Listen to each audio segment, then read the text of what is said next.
What's up, guys? Jake and I are out here in Mississippi today hunting public land for turkeys. One of the most frequently asked questions that we get all the time, especially from beginners, is how do you find turkeys?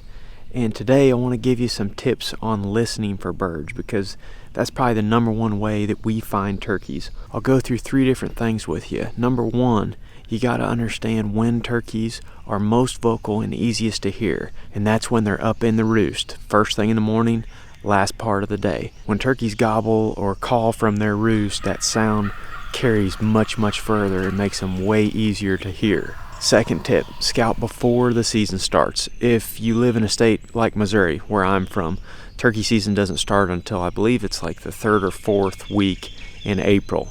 And the turkeys are usually gobbling on good weather days several weeks before that. So if you can get out for just like 30-45 minutes before work, a couple days a week, a few weeks prior to your season coming in, you can get out there and listen for turkeys and identify some spots that have birds in it before your season comes in.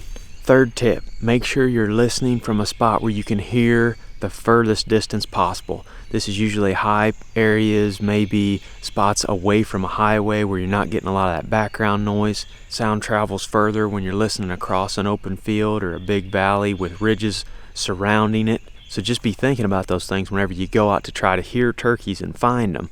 The more ground that you can cover with your ears, the better your chances are going to be when it comes to finding turkeys in the spring.